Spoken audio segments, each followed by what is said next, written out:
Muchas personas imaginan que Jahwe siempre ha sido el único Dios verdadero, reconocido desde los albores de la fe israelí. Pero la historia es mucho más intrigante y reveladora. Antes de que los salmos hicieran el nombre de Jahwe, antes de convertirse en el centro de adoración, había un Dios aún más poderoso, cuyo dominio se extendió sobre toda la región de Canaán, Él.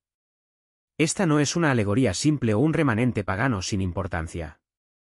Ella era la soberana suprema, el Dios ancestral que reinó sobre un panteón de deidades, donde figuras como Baal, Alas y Sí, incluso Jahwe ocupó posiciones subordinadas. Los israelitas no solo conocían a Él, lo veneraron. Su nombre se registra en la identidad misma del pueblo. Israel significa el gobernador o el prevalece. En textos bíblicos más antiguos, aparecen títulos majestuosos como el Elión, Dios más alto, y el Shaddai, Dios de las montañas o Dios todopoderoso. Pero algo curioso sucedió cuando Jahwe ganó prominencia. Él no desapareció de la memoria colectiva, fue borrado de los registros. Hoy solo tenemos a Jahwe. Y eso plantea una pregunta inquietante: ¿cómo se puede olvidar a un Dios supremo? O más bien, ¿cómo otro Dios asume su lugar sin que nadie note el reemplazo? La respuesta está en los textos más antiguos de la Biblia. Jahwe no comenzó como el único y absoluto Dios. Fue parte de una asamblea divina presidida por Él. En versiones primitivas de Deuteronomio 32, 8, por ejemplo, vemos a las naciones entre los hijos de Dios, y Jahwe recibe a Israel como su porción. No era una elección divina espontánea, fue una designación. Jahwe no era el creador original, sino un administrador regional bajo la autoridad de Él. Con el tiempo, sin embargo, su imagen comenzó a transformarse. Poco a poco, comenzó a recibir los títulos que anteriormente pertenecían exclusivamente a Él, el Altísimo, el Eternal. Se reescribieron los pasajes, se ajustaron las referencias y nadie se dio cuenta. Hasta que, sin previo aviso, se volvió indistinguible. Jahwe absorbió su legado, como si nunca hubiera existido por separado. ¿Pero de dónde vino Jahwe? Aquí está el detalle más sorprendente: sus primeras menciones no surgieron en Jerusalén o Sinaí. Vienen de los áridos del sur extendido, de Edom, Seir y Tema, territorios fuera de los dominios tradicionales de Israel. Textos como Deuteronomio 33, 2 y los Jueces 5, 4 describen a Jahwe como el que proviene de Seir, una región montañosa asociada con los nómadas. Y no se detiene, los registros egipcios del siglo XIII a.C. mencionan un grupo llamado YHWSO, nómadas que adoraban a una deidad llamada Jahwe en las mismas áreas desérticas. En ese momento, Jahwe no era el Dios de Israel, era una deidad local, un Dios de la tormenta, la guerra y el desierto, venerado por los clanes errantes. Entonces, este Dios de las arenas se convirtió en el Dios de la creación. Muchos estudiosos creen que Jahwe fue adoptado por primera vez y luego alto. Inicialmente integrado en el panteón cananeo, se fusionó gradualmente con él, el Dios supremo de la región. Pero hay más. En las versiones más antiguas de Deuteronomio 32, 8, preservadas en los rollos del Mar Muerto y la Septuaginta, la verdad es aún más clara: cuando el más alto, el Elión, compartió las naciones, estableció los límites de los pueblos de acuerdo con el número de hijos de Dios. Es decir, fue la mayor autoridad, y fue él quien designó a las naciones a diferentes deidades, incluida Israel a Jahwe. Jahwe no eligió a su gente, fue asignado para cuidarlo. Con el tiempo, estos textos fueron revisados. Los hijos de Dios convertidos hijos de Israel, borrando cualquier rastro de un abogado divino plural. Pero la evidencia permanece para aquellos que buscan. Él no era una leyenda, era la deidad original de la primitiva religión israelita. Mientras tanto, Jahwe apenas apareció en los registros más antiguos. En Génesis 17, 1, por ejemplo, es el Shaddai quien se revela a Abraham, no a Jahwe. La dualidad entre los dos es clara en pasajes como Deuteronomio 32, 8 a 9, en de él distribuye a las naciones y Jahwe recibe a Israel como su herencia. En Génesis 49, 25, el Shaddai se asocia con bendiciones de fertilidad y protección, atributos que Jahwe Warrior no inicialmente. Pero esta separación no duraría para siempre. Como Israel se consolidó como nación, Jahwe comenzó a asimilar las características de él. Sus nombres aparecieron juntos en altares, como en Génesis 33, 20, donde Jacob cría un altar a Geel, el Dios de Israel. Lo que comenzó como una clara distinción, el Dios supremo, y Jahwe, el dios guerrero del desierto, se convirtió en una fusión silenciosa. Jahwe heredó los títulos de él, sus mitos, su autoridad. Hasta que un día, simplemente dejó de existir como una figura independiente. Pero las pistas están ahí, ocultas entre las líneas de la historia. Para aquellos que miran con cuidado, está claro, Jahwe no nació como el único Dios. Él era, en primer lugar, un Dios entre muchos, y su trono fue construido sobre las ruinas de un Dios aún mayor. Mire más cuidadosamente a estos textos, y verá algo extraño, una formulación que mezcla dos deidades distintas como si fueran una. No fue un proceso abrupto, sino una fusión lenta, casi imperceptible. Y luego, en Éxodo 6, 3, Jahwe le confiesa a Moisés: Abraham, Isaac y Jacob aparecieron como el Shaddai, pero por mi nombre, Jahwe, no me lo hice saber. Una admisión silenciosa, a los patriarcas les encantó, no a Jahwe. Pero cuando se escribió esta frase, la fusión ya estaba en marcha. El nombre de él permaneció, pero su identidad fue reescrita. El Dios de Israel se ha transformado sin problemas, con tanta precisión que casi nadie notó. Pero, ¿cómo lo lograron los arquitectos de este cambio? Porque la fusión entre él y Jahwe no era solo una cuestión de palabras. Fue un proceso sistemático. Primero, los escribas y editores comenzaron a insertar a Jahwe en narrativas antiguas, donde originalmente solo apareció él. Las historias que hablaban de él fueron redirigidas, sus hechos atribuyeron a Jahwe. Los títulos divinos como El Elión, más alto Dios, y El Shaddai, Dios de los montes, han seguido siendo utilizándose, pero ahora señalaron a otra deidad. No fue una evolución natural. Fue un cambio de marca deliberado. En mensajes de texto posteriores, Jahwe emerge como creador, juez y king, los mismos roles que siempre ha jugado. En poco tiempo, el lenguaje se ajustó para que Jahwe gane un rango universal, mientras que él fue empujado a las sombras sin ser borrado por completo. Suena como la trama de un thriller teológico, ¿no? En la Biblia que tenemos hoy, esta fusión pasa desapercibida para el lector distraído. Pero detrás de las traducciones y la teología refinada se oculta una verdad incómoda: dos dioses se han convertido en uno. Y este acto sutil nació algo revolucionario, el monoteísmo. Antes de explorar esta nueva religión, pero necesitamos entender cómo Jahwe trató con otro rival formidable, Baal. En el antiguo levantino, Jahwe no fue el único dios que ordenó el trueno. Baal, el dios cananeo de las tormentas, ya estaba ampliamente venerado, con su adoración extendida a ciudades como Ugarit y Tire. Para esos pueblos, Baal fue quien trajo la lluvia a los campos, el trueno a los cielos y la victoria a los reyes. Al igual que Jahwe, fue retratado como un guerrero celestial, un caballero de la nube, el guardián del orden cósmico. Y luego vivió el problema. Cuando Jahwe expandió su identidad más allá de las arenas del desierto, comenzó a parecerse cada vez más a Baal. Las mismas cualidades que hicieron que Baal fuera poderoso, la regla sobre el rayo, los vientos, las aguas turbulentas, fueron transferidas gradualmente a Jahwe.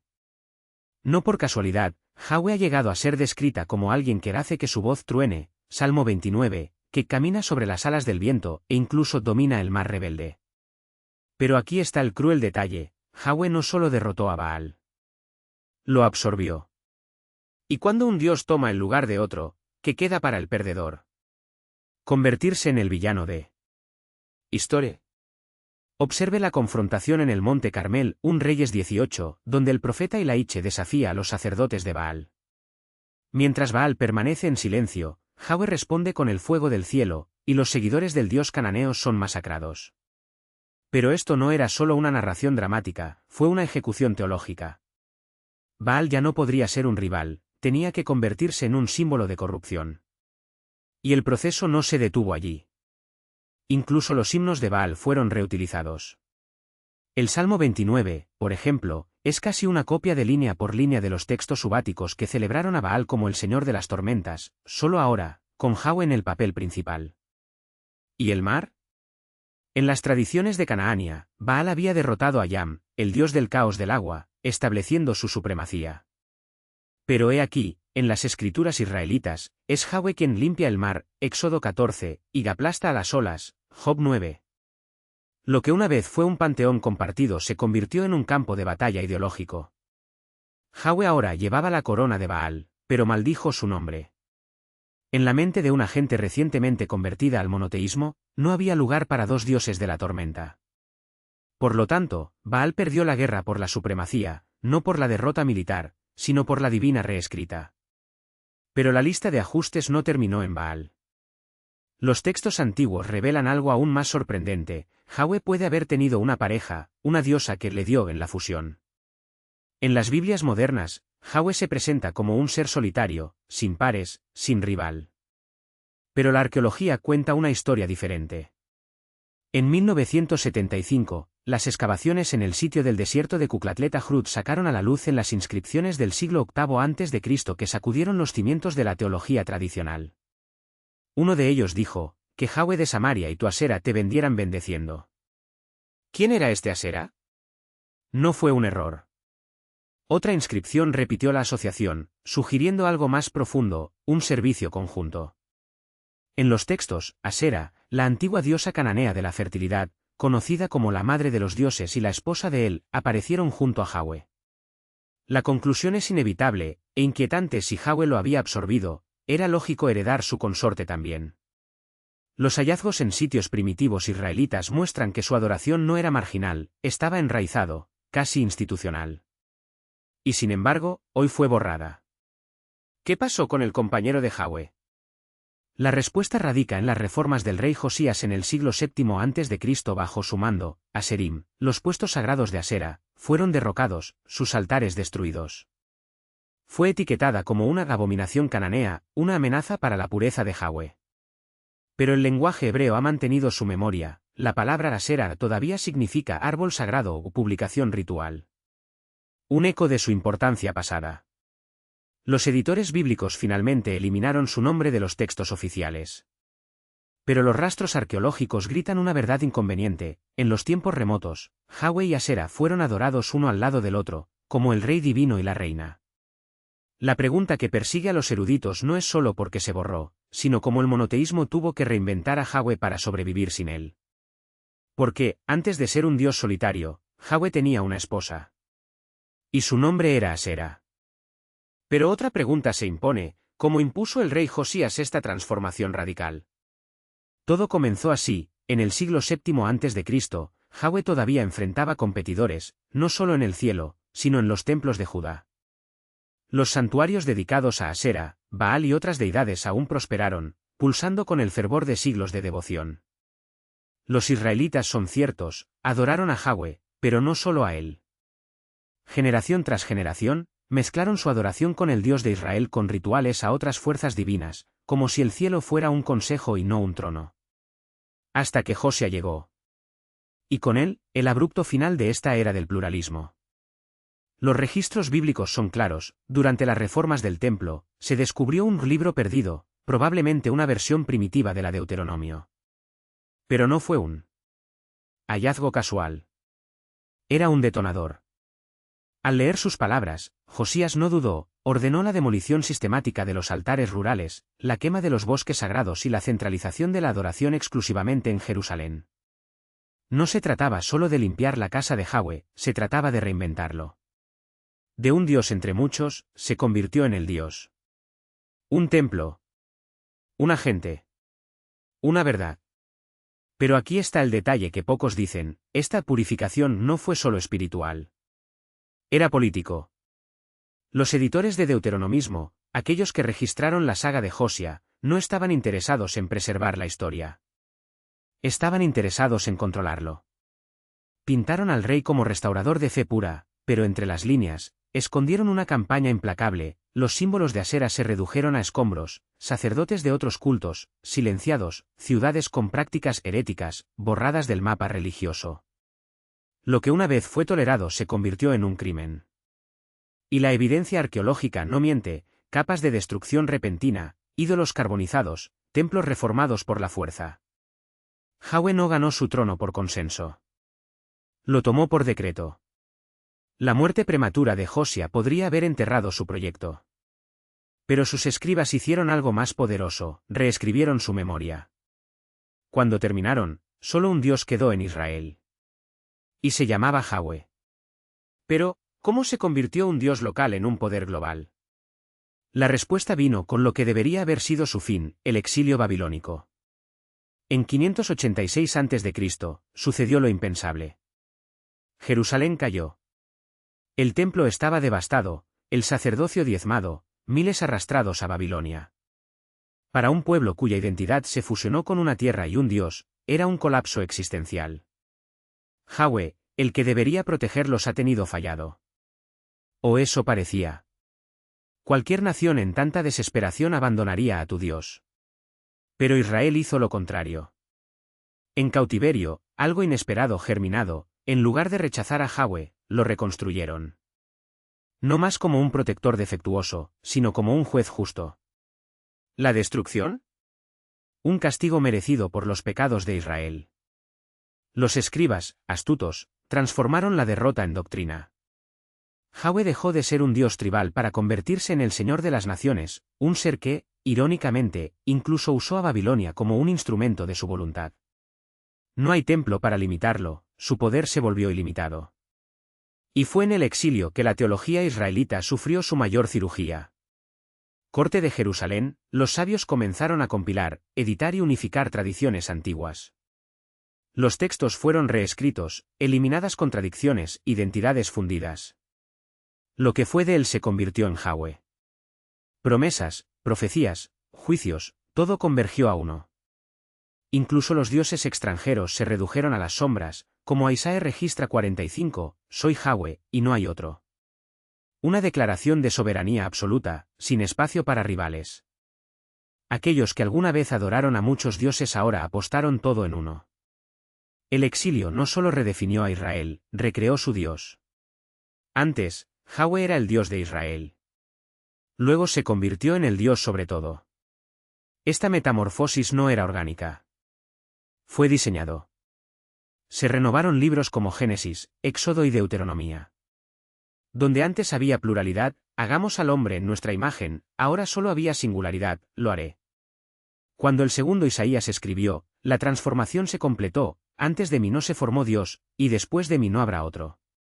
El abogado divino, una vez poblado por seres como Asera y los hijos de Dios, vació. Solo quedaba un trono. Y un nombre.